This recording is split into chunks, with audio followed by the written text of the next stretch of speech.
mostrar aqui que um dos trabalhos que eu comentei no início, né, da estudo na Mata Atlântica, dos Igor, que os dois são Igor, né? O Igor está aqui presente, né? Então, bem importante. E foi feito em colaboração com o pessoal lá do INPE, né? Ele fez a parceria da pós-graduação nossa com a pós-graduação do INPE. O do outro Igor foi o contrário. O Igor estava no INPE. Ferreira, né? E a gente colaborando. Então, isso mostra aqui também a importância da colaboração.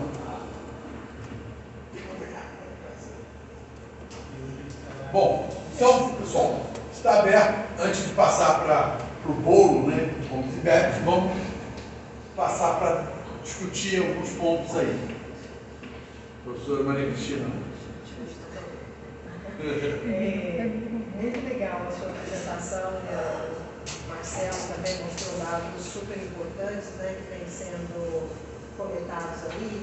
E você apresentou uma coisa que me chamou a atenção agora mais no final, né, que você fala, através desse estudo do nicho, quais as espécies que iriam perder, quais as que iriam ganhar e como usar isso para indicação das espécies para restauração. Então, uma delas, você comentou, bom, não vamos investir tanto nessa, já que ela tem esse cenário de ampliar a sua área, né? Mais ou menos nesse caminho. Eu queria saber o quanto que os seus dados, o que você tem agora, poderiam fazer esse tipo de indicação, já que num esforço de restauração, por exemplo, da lista de espécies que você vai colocar, você vai ter que priorizar, né, algumas coisas, o quanto que esses cenários futuros podem direcionar, a princípio seria isso. Assim, eu acho que se levar em consideração igual aquela amburana cearense, né, que é uma espécie que ela já está na lista de ameaça, lógico, assim, indicar só em relação ao clima, eu acho que é muita pretensão, né? Que deve ser levado em consideração. Mas ela poderia ser objeto de estudo. Então, assim, eu tenho que indicar espécies para restauração. Quais, por onde começar?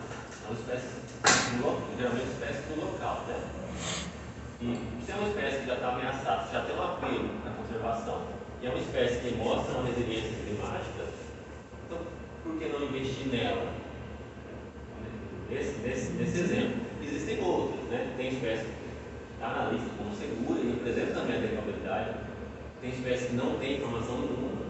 Então, assim, seria mais nesse sentido mesmo de utilizar esses dados em relação às mudanças. Lógico, existem outros cenários. Então, é possível fazer essa mudagem para...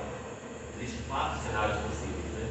Tem cenários mais otimistas, enfim, vai até o mais pessimista. Então, você pode trabalhar com toda essa informação, fazer um consenso entre todos eles e tomar uma decisão. Quer dizer, seria mais um parâmetro para ser utilizado, sim, né? Exatamente. Então, isso que eu acho que é bem interessante. Não, eu acho que a ideia é no futuro, se a gente assume que já está realmente, né, percebendo aí que a mudança climática, infelizmente, é um fato, né? E se você tem espécies muito sensíveis, não é que você não vá investir ou poder plantar e também. Porém, a gente acha que é interessante considerar essas espécies que mostram uma certa resistência ou resiliência, dependendo da situação, também como uma das que deve ser contemplada, porque você, de repente, jogaria menos dinheiro fora no futuro, né? Então, isso vai depender. Agora, esse cenário, como ele destacou, será mais pessimista. Então, eu espero que esse cenário não exista. Seria catastrófico. Então, a gente tem que trabalhar também com cenários intermediários, ou pelo menos aquele que é o 2.6. Assim, o 2.6 ele já é considerado idealista, tanto quanto esse. Porque já está passado. É só se a gente conseguir brecar e retornar. Aí tem que ser considerado. Aí tem que sequestrar mais para poder retornar. Eu acho que Mas o 4.5, né? A discussão fica entre o 4.5 e o 6.0, que são cenários mais otimistas. O 6.0 é mais próximo do pessimista, né? Então seria o 4.5 considerado. Mas é uma pergunta interessante. Eu acho que isso aí é mais uma informação para o contexto. Agora, é óbvio que a gente não pode também, a partir daí, desprezar a importância de se considerar outras espécies que atualmente fazem parte da flora e local e é importante e não está sendo considerada em exploração, né? E deveria estar. Isso aí também eu acho que é importante destacar. Assim, eu acho que é questão dos estudos também, né? E a coletar, igual das 50 espécies que eu trabalhei, 6 delas eu não consegui ter registro suficiente para chegar no resultado. Então, assim, o que poderia fazer é modelar elas, conseguir indicar o local para coleta. Aí, a partir desse local de coleta, faz a coleta, aí eu colhi o grupo de registro e fazer o local futuro. Essa é uma outra pergunta. O quanto que você colocou, né, o papel dos herbários, desse acervo, da informação. Mas o Marcelo mostra que isso é muito variável também. Tem alguns municípios que você tem, né, um número de registros maior, tem outros que foram menos coletados. O quanto que isso interfere, ou você, né, poderia prever aí que interfere na modelagem? Assim, a modelagem ela depende desse documento. Então, todo artigo publicado, se você coloca, eu trabalhei com a anatomia da madeira, coletei uma espécie em tal local, aquele é um registro que a gente não consegue utilizar. Assim, começando lá o campo, mas tem toda uma garimpagem, aí você vai filtrar, você verifica se realmente aquela espécie é a espécie que foi identificada. E assim você consegue utilizar esse número de registros. O ideal é trabalhar sempre com no mínimo 25 registros correntes. Aí, e assim, também tem aquela questão, às vezes as coletas são muito próximas umas das outras. Então você coleta uma parcela, outra parcela ali. E aí assim, aí a gente chama de pontos espacialmente únicos. Então nesses pontos, você se considera. Então, por isso que é interessante você trabalhar com isso, mais escala maior e tal. E é interessante que em termos de registro, o que a gente percebe é que é um outro dado que no futuro eu quero pegar, aquela reunião de trabalhar, até valorizar nosso herbário, nosso grupo de pesquisa, né? Em que aí você colabora, você vai e participa bem com as plantas que a gente costuma não olhar, né? Que são as herbáceas e trepadeiras, mas que são de grande importância. Mas o que acontece? Antes e depois do herbário com eixo. Então, no norte e no noroeste, o que a gente observa, que é incrível, é que essa região sempre foi uma região que todo mundo passa, mas ninguém para. O pessoal vai fazer coleta em Minas, vamos fazer para na Bahia, para o Espírito Santo, passa, mas não para no noroeste. Então, tinha poucos, tem muito pouco trabalho. E assustou a gente, ver, o herbário hoje tem 36% do herbário. Quer dizer, você tem aí o Rio de Janeiro, o Jardim Botânico, dentro, tá? Para você ver por quê. Vai passear dos órgãos. Aí você, o que tem de 43 horas? Petróleo, Friburgo, Tatiaia, aí, muita coleta. Então, tem esse viés também. Né? O pessoal coleta muito perto de onde está. Né? Então, quando você olha, mesmo o norte e o noroeste agora, eu falei, a gente tem como localizar agora as lacunas. O problema que eu comentei com ele, desse dado de ampliação de área de conservação aqui. Aí quando ele mostrou lá, eu falei, cara, mas primeiro, não tem o que fazer mais no noroeste que no norte, para escolher, porque o único fragmento grande, suficiente, era Guaxidiba. Os outros, você tem a margem de funil, que já está relativamente, mas os outros são abaixo de 50 hectares, são muito pequenos. Então, tem que estar com uma reserva legal mesmo e a PP, porque não dá para você botar uma unidade de conservação. Entendeu? Esse é um ponto que amarra, principalmente pega a situação. Não, só sobrou 3%, né, da região. e você vê que o maior fragmento que ele se diz maior é o de Guaxitinga, e é coisa que é absurda. Quem trabalha com a Amazônia fala, isso aí não, a gente nem considera, entendeu? Porque 1000 hectares, no contexto da Amazônia, você não considera. Na Mata Atlântica, se você desprezar, está ferrado, né? Isso é o grande problema que a gente tem. Então, a gente brinca, mas só para quem não tem ideia de tamanho, nós temos um projeto que é o PPBio, que é de parcelas permanentes, em que o grid na Amazônia é de 5 km por 5 km. Esse é o grid que a gente estabelece para fazer as parcelas dentro do grid. 5 km por 5 km cabem 4 áreas da unidade de conservação de Guaxitinga. Quando a gente foi fazer o PPP em Guaxitinga, a gente mal conseguiu instalar um módulo do 5 km, do módulo, não é módulo, eles chamam o grid. A gente só instalou um módulo, são 5 módulos que tem. A gente conseguiu botar que é a largura de 1 km por 5, e já pega quase que tudo. Então, só para dar uma ideia do problema que a gente tem com a Mata Atlântica. Agora, uma coisa que, por outro lado, é super interessante, que eu sempre lembro, né, e gosto de falar para os alunos, é que ainda bem que a relação espécie-área não é uma reta, é um ajuste exponencial, porque se fosse reta, a gente já tinha perdido 97% das espécies também. A gente perdeu 97% de área. Isso não acontece. A gente mantém ainda uma diversidade muito boa para a Mata Atlântica. Então, mas isso não quer dizer que a gente não tenha que pensar em reverter parte desse prejuízo, né? Então, acho que isso tem mostrado cada vez mais que a gente precisa ter uma atenção maior, principalmente para essas situações de baixada e algumas fisionomias da Mata Atlântica. Né? Alguma pergunta? Eu gostei muito de como esse evento ele contou a história, né, nesses 20 anos de herbário.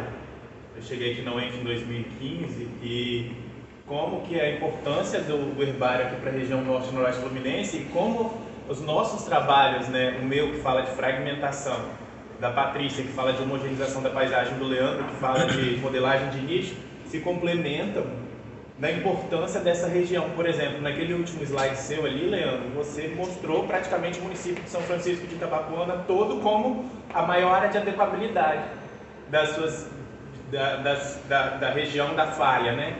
Que é uma região que, como o trabalho do Igor Ferreira, né, mostra, é uma região que tem tendência a perder biomassa. E como o meu trabalho mostra, uma das regiões que mais está com praticamente só fragmento isolado, quase nenhuma região de interior de floresta, né, de acordo com a análise de métrica da paisagem. Então, assim, é muito importante a gente fazer como esse movimento de divulgação, como foi a Patrícia com a agência Bore, a gente correr atrás de divulgar esses resultados e também entrar em contato talvez com o município, para tentar propor criação de mesmo que a gente não tenha, porque se você olhar naquela figura que você botou aquele polígono vermelho, são exatamente os fragmentos que eu trabalhei no mestrado, um depois, tipo assim, a Guaxitinga está aqui, um pouco para fora do triângulo, do polígono, e aí você tem lá em cima o fragmento Emburi e vários outros fragmentos de São Francisco ali, né, e seriam propor políticas públicas para unir esses fragmentos, talvez fazer uma nova unidade de conservação de uso sustentável ou de algum outro modelo, né?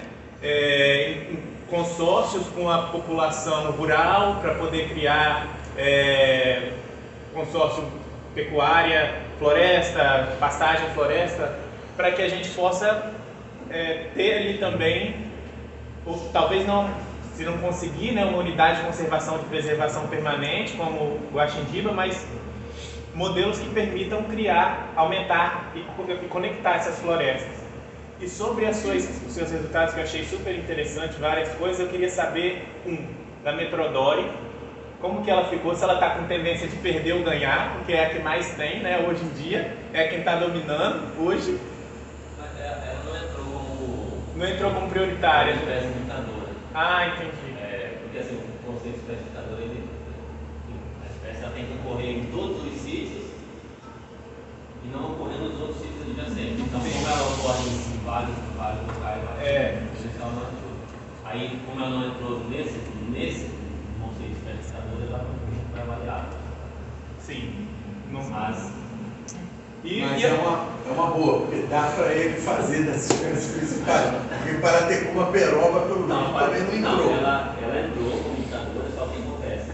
Não teve no limite suficiente. Por quê? Porque ela é endêmica, é bem restrita a ocorrência. Aí a ideia é o quê? Seria indicar os locais e a campo, coletar e aumentar esse número de registro. E ela ocorre em cluster, né? O modelo do Espírito Santense também deve ser sido a mesma coisa. Faz uma peroba, por exemplo, só que ela perdeu 40% de área da comunidade. E eu queria saber também das espécies que estão, você modelou como potenciais de perder e ganhar, se elas têm alguma similaridade em termos de atributo. Por exemplo, as que estão ganhando, elas têm alguma síndrome de dispersão, mais ou menos indo para o mesmo tipo de estratégia? Não, eu não cheguei nessa parte, não consegui os atributos dela. A proposta era tentar trazer essa questão dos atributos, mas não tem. Mas essa parte que o grupo aí todo está tentando estar envolvido, porque realmente é importante depois ter essa ideia. Porque como a professora Maria Cristina falou, faz sentido a gente, justamente pensando em usar essas espécies para a restauração, fazer um apanhado nessa questão do potencial de atributos dela funcionais, né, de forma geral, síndrome de dispersão, entre outros, mais importantes, principalmente para a restauração, seria muito interessante, baseado no seu resultado, que para mim é sensacional. Assim.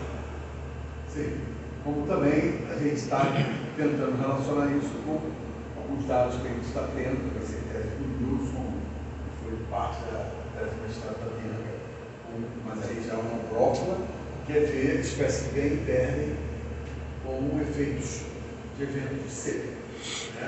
Para ver se mostrar resistência ou resiliência nessa questão.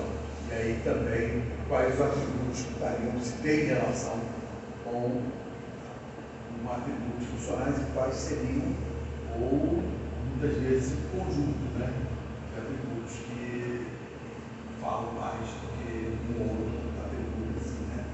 Mas é uma parte importante, sem dúvida nenhuma, que serve a tocar. Vocês estão de parabéns aí, tanto o herbário quanto você, Leandro. Mais algum comentário? Eu não falta de conhecimento, mas eu não entendi o que é falha na região. Como ela surge? A falha de campo. Isso. É que assim, existe na Mata Atlântica, não sei se você conhece floresta antrópica, floresta nacional, você tem.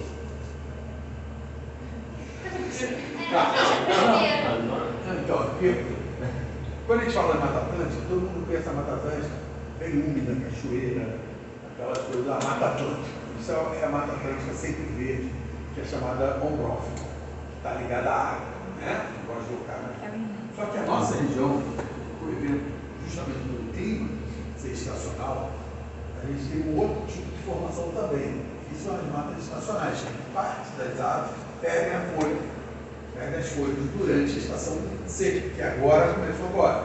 De abril até setembro, aqui você quase que aposta que não vai chover, né? Ou chove muito pouco. Tá? Então, você tem essa distinção. Só que aqui, que se chama falha, você tem a formação de montanha vindo até o inverno, até justamente ali, e essa cadeia de montanha, ela passa e retorna depois no sul do Espírito Santo, ela segue. Então, tem uma descontinuidade das florestas com essa falha da montanha. Só que poderia ter, entre essa, ter a floresta ombrófila também. Tá? E aí você teria, porque você tem floresta ombrófila de Machado, de Montana, então poderia estar tudo floresta ombrófila. Mas em função desse clima marcante estacional, você tem a penetração de florestas estacionais. E a gente pensava no início que poderia ter uma penetração vindo mais de Minas, a gente tem visto que tem uma relação muito mais com o norte, com o Santo e tal, em termos florísticos. Não é o caso. Mas aí o que acontece? Esse clima mais estacional é que a gente fala que é uma falha, porque uma interrupção no clima. No clima chove bem, quando chega aqui, então para de chover, você passa, o Espírito Santo volta a chover de novo. Tá? Então, isso está ligado ao que ele comentou, né? Comentou, uma das explicações para a parte meteorológica, climática, é o efeito do fenômeno de ressurgência. Então, não sei se já ouviram falar, mas a ressurgência é um evento que ocorre na região do Arraial, Cabo Frio, que é quando você tem a plataforma nossa, a plataforma continental, ela passa abruptamente a cair, então você tem profundidades lá em Arraial, em pontos centenas de metros da costa, você já tem, às vezes, profundidade de mais de 500 metros. Tá? Então, isso faz com que a corrente das Malvinas, que é de água fria, quando vem nessa região, ela aflora na superfície, trazendo uma água muito mais rica, nutrientes, etc. E forma, então, o que a gente chama, essa ressurgência, traz uma água mais rica que mexe com toda a parte de produção pesqueira e tal, Cabo Frio, Arraial, considerado uma região muito boa de pesca. Só que isso também faz com que a movimentação de corrente venha a corrente mais fria, mudando a temperatura da água na região e as massas de ar são influenciadas, como vocês sabem, o fenômeno El Niño. Quando aquece é o quê? Aquecimento das águas do Pacífico, mexendo com as massas de ar, provocando mudanças na chuva, né? Na América do Sul toda. A ressurgência numa escala menor, ela faz com que o movimento de massa, de ar, de deslocamento, altere na região. E aonde fica muito seco é a região de Cabo Frio, Rádio Cabo Búzios, e justamente aqui no norte, nessa. Então, isso é uma explicação, por isso que se fala o nome falha, que é um nome estranho, mas foi proposto pelo pesquisador Ari de Oliveira Filho, que na parte de vegetação ele propôs comentar a falha de campo, que é a produção de vegetação, que está ligada a essa parte climática. Tá? Só tem campo nessa falha? Oi? Não. Aí quando você considera a falha de Campos, ela envolve o norte e o noroeste. Então vem o São Francisco, Itaperuna, Carlos Moreira, tudo que é essa parte estacional mesmo. Tá? Aí essa interrupção.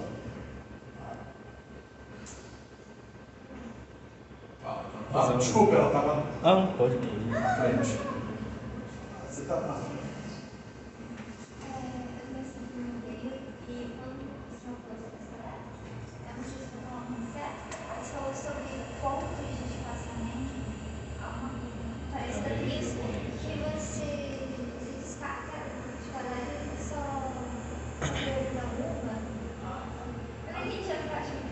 Ali é na questão do processo de modelagem mesmo, né? Assim, porque quando a gente está fazendo a modelagem, você precisa ter no mínimo 20 centímetros de diferença de uma espécie.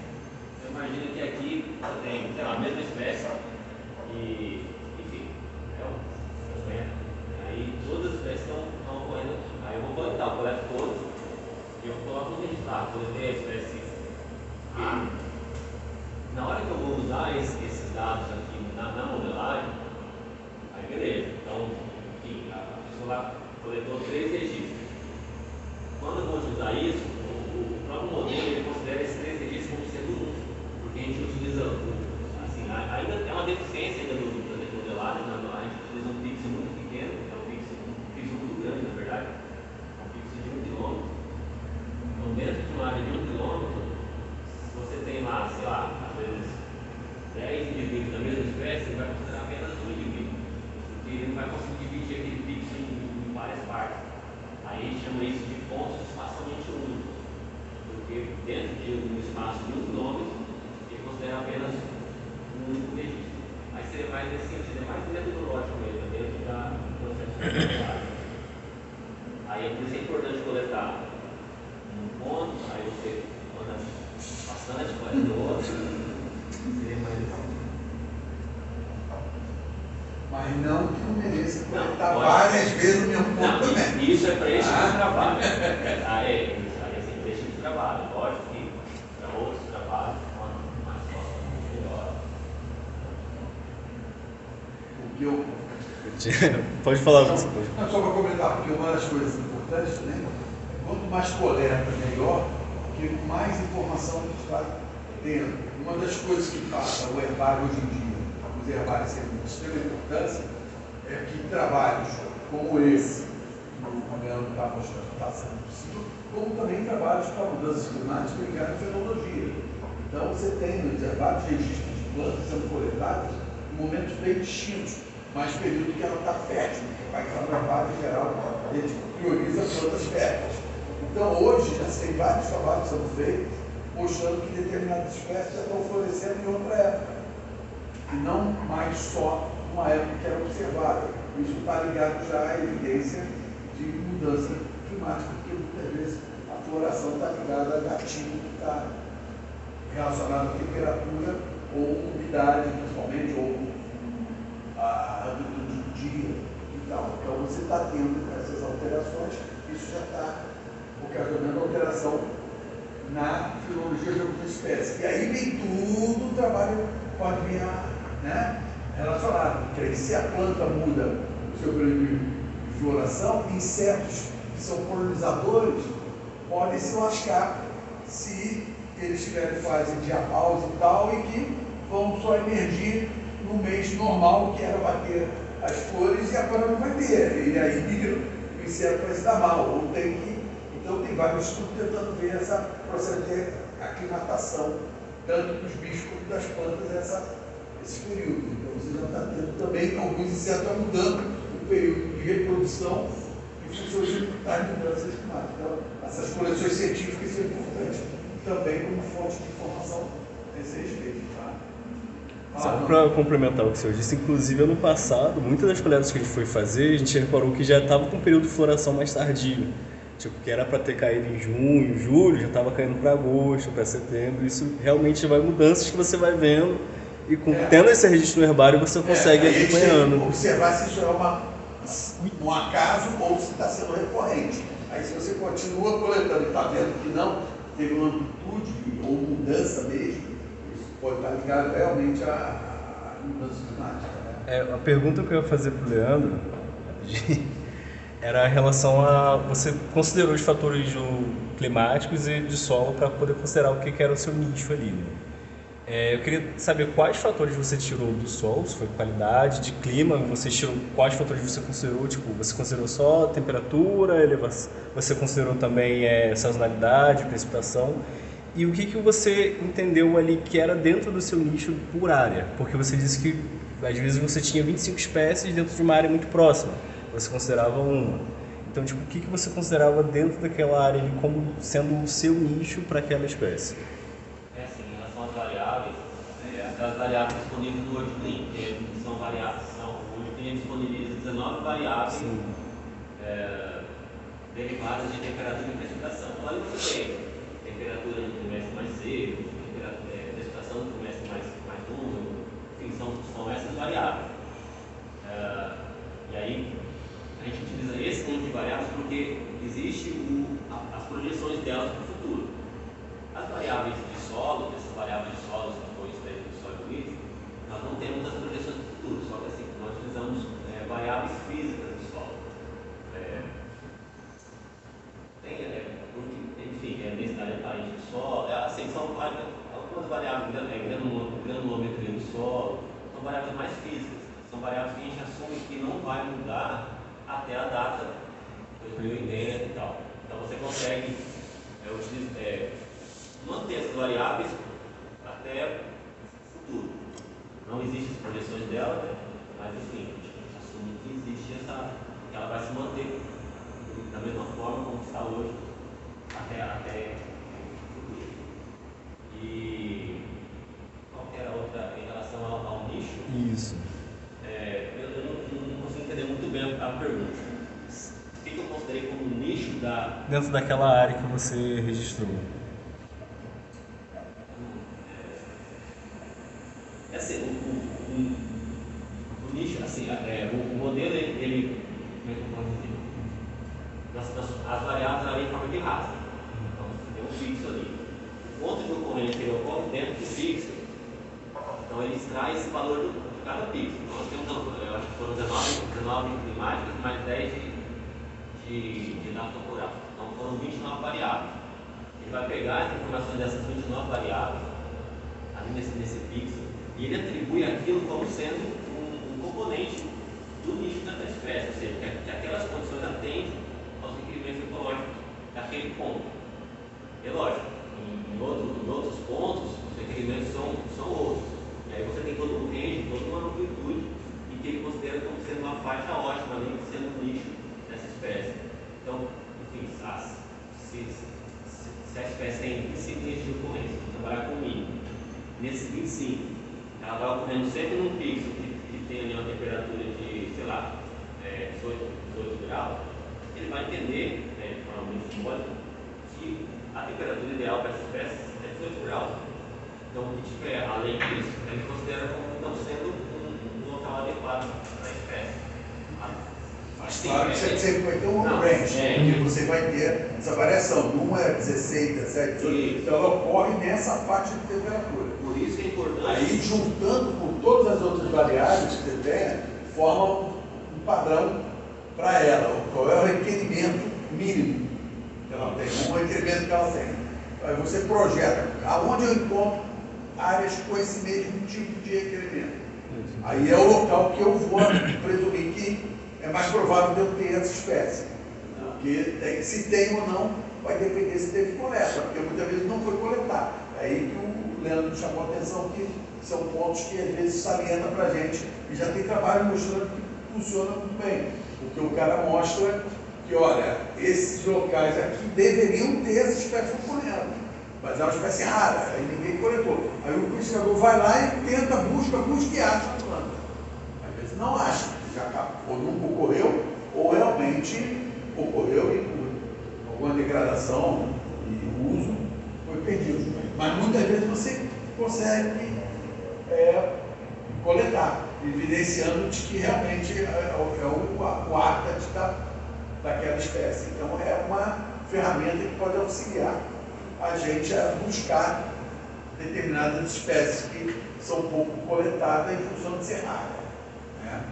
Por isso é importante trabalhar com um número grande de nichos de ocorrência, porque aí você consegue contemplar, não vou falar todo nicho porque é difícil, né? Você trabalhar com todo nicho, você não trabalha com todas as espécies, mas assim, um ato de informação que você conseguir propor desse range que é necessário para o modelo entender. Agora, o grande gargalo na modelagem, que eu sempre brinco com o Leandro, ele explica, né? É que nós ainda estamos com um modelo muito dependente de variáveis que muitas vezes podem não ser melhores, mas é o que se tem no momento. Mas quando você tiver, como ele falou, um banco de dados bom em termos de solos, mas levando em consideração a parte de disponibilidade nutricional, etc. Quando tiver variáveis climáticas em algumas áreas mais bem representadas, porque muitas dessas fazem extrapolação também. Tudo bem que muitas extrapolações são feitas mediante a modelo matemático, sério e tal, que a gente acha que está correto. Porém, se você tem poucas estações dando informação para essa extrapolação, você pode não estar com a sua extrapolação melhor possível. E aí, se você tiver um aumento na rede de, vamos supor, malhas de estação meteorológica, aumentar mais a nossa rede aqui, muitas vezes a gente trabalha com estação de campos para representar o clima de Mascotiva. E a gente sabe que não é totalmente assim. Há uma certa convergência, né? Os dados batem, mas não são totalmente. Se você começa a ter estações muito mais bem estabelecidas, aumenta a confiabilidade do teu dado. Mas enquanto não tem, é o que a gente tem para trabalhar. Mas a gente precisa melhorar cada vez mais esse banco de dados para fazer esses modelos mais curtos. mais robusto, mais resíduo.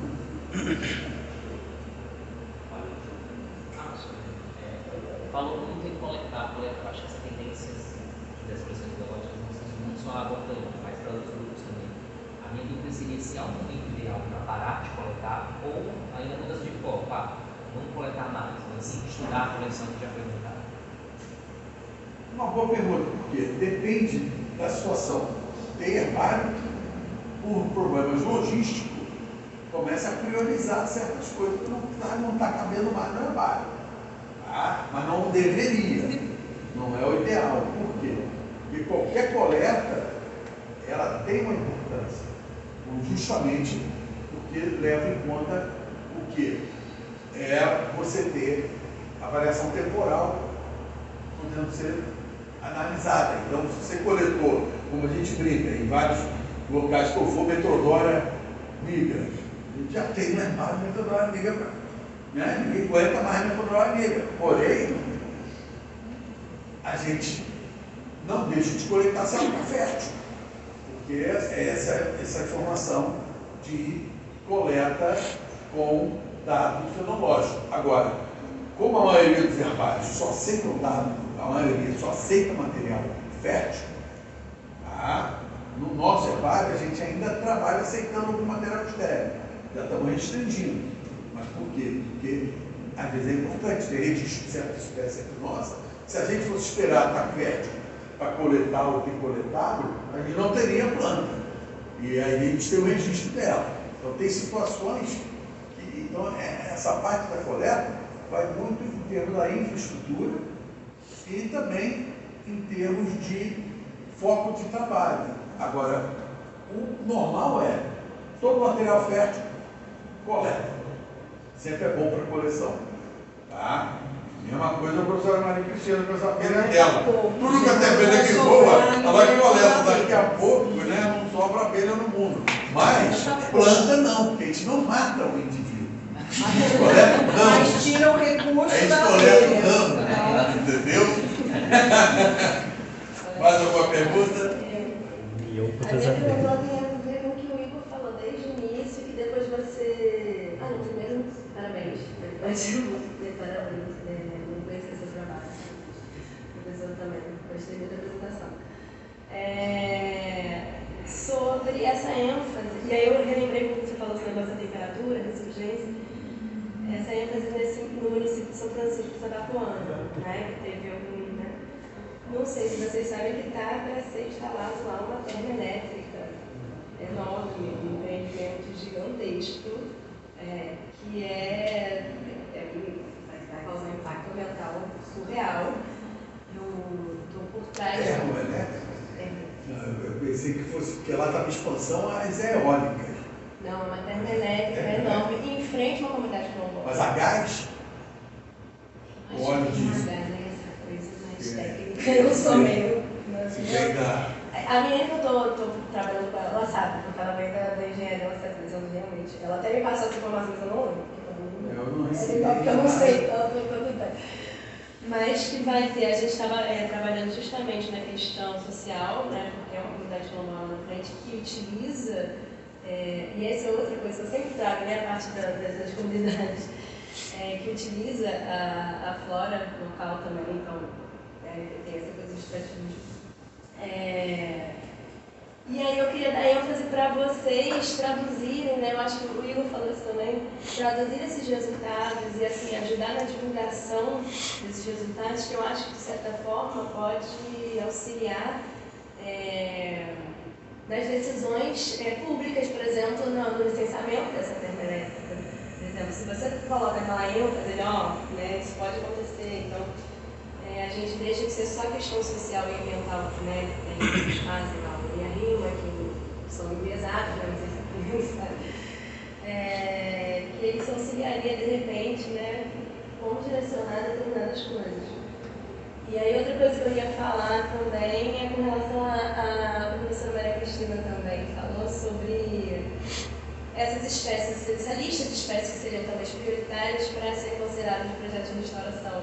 E aí alguém falou dos atributos funcionais também, né? São vários atributos que a gente vai ter que colocar para listar essa espécie. Um dos que eu proponho também é o quanto que essas espécies que você citou, que você tá, são utilizadas pelas populações tradicionais que estão no entorno. Eu acho que é importante fazer. Tem muitos estudos que mostram que as mais utilizadas, na verdade, elas aumentam ao longo do tempo de abundância. E existe uma questão, elas são coletadas de forma sustentável. E aí cruzar esses dados todos, né? Então, esse trabalho, nós fazemos um desses para a Amazônia, né? das reservas da Amazônia. Identificamos que as espécies arbóreas lá que o pessoal utiliza, né, nós vamos perder a adequabilidade. Então, assim, foi um trabalho que foi divulgado na época, eu acho que é uma boa também para a região. Aquela conversa que a gente teve, né? Assim, eu não sei se é porque eu venho de uma região lá da Amazônia, então você tem muito essa questão desses povos tradicionais lá da Amazônia, e aí você não visualiza muito. Tá? Acho que é interessante o trabalho que Não, a gente acha que todo o trabalho de conservação é importante. Sim. Faz parte. Mas acho que o mais importante é isso, divulgar. Acho que grande parte do que a gente faz aqui, né? A gente está falando super importante, é ficar entre a gente. Está mudando. Tanto que esse trabalho que eu apresentei foi divulgado relativamente bem. Todos os órgãos ambientais receberam o trabalho, estão sabendo. Agora, é óbvio que a gente tem que cada vez melhorar mais essa parte de divulgação. Agora, o que acontece, a meu ver, muitas vezes, é que na nossa região a tradição, infelizmente, em função das atividades agropecuárias intensa, é de que quando você fala em restauração, você muitas vezes tem logo o pé atrás. Nós tivemos um projeto aí no Rio Rural, que a gente trabalhou vários anos lá em São Francisco mesmo, várias áreas, e que foi interessante, porque poucos aderiram, aí começaram alguns a aderir, e depois quem não aderiu começou a querer, o projeto já estava andando e não dava mais para entrar, e os caras viram que estava tendo resultado interessante em termos de água, que lá é um problema seríssimo com água, porque o projeto visava a restauração de áreas de olho d'água e de áreas de nascente, e várias propriedades começaram a ter uma produção de água melhor, porque receberam muda, começaram a fazer projetos de restauração, e os vizinhos que não aderiram começaram a ver, então, essa coisa é uma coisa que vai acontecendo, mas infelizmente o que a gente tem para essa região foi uma perda muito forte da relação com a terra. Terra, eu falo, parte nativa. Os caras vêm com a monocultura já há muito tempo, tomando conta, né, da paisagem e degradando bravo. E agora vai vir a soja. Então, é outro problema sério que está vindo, que é a soja, e vai vindo muito rápido. Então, é muito complicado a gente pensar em projetos de restauração quando você tem a entrada da soja vindo e prometendo solucionar o problema, né, da galera em termos econômicos e tal. Então você fica amarrado de falar, não, você está aí, o cara que tem a beira do rio ali, que era para se restaurar, vai a pisa, quantos metros quadrados eu tenho aqui, quantos hectares eu vou ter, que se essa soja chegar ali, eu produzo mais tanto. Aí, por isso que aí tem que ter o rigor da lei, e tem que ter a APP e a reserva legal funcionando realmente. Porque se esperar que a conscientização vai fazendo, a gente sabe que não vai. Né? A experiência local já diz quando a gente anda aí dominando tudo. Mas é por aí, cada vez mais a gente tem que divulgar e tentar mostrar. Eu acho que os resultados são super importantes. E aí, para mim, casou com essa coisa do licenciamento dessa termoelétrica, bem no lugar que eu vi ali, se alguém podia usar isso para atrasar o licenciamento, porque a gente não consegue fazer nada, né, com essa ajuda dos empregos. A gente só fala lá no final de semana. Primeiro você aí vai ter que ver que nível que está, porque sinceramente para a gente está sendo surpresa. Já tinha ouvido falar, Maria? Já foi aprovado o licenciamento. Não, para São Francisco da Babuana, então é uma terra muito pequena. Não é não, é um grande empreendimento, tem porto, vai ser construído. Não, o porto, etc., pelo que eu sei, é lá para o lado da divisa do Espírito Santo. Eu não tenho muita noção, mas assim, São Francisco da Tabapuana. Eu estou acompanhando no fundo, né? Estou acompanhando. Oi? Será que porque tem 2 em Itabapoana no final, 2 municípios com nome Itabapoana, é São Francisco É mesmo? São Francisco.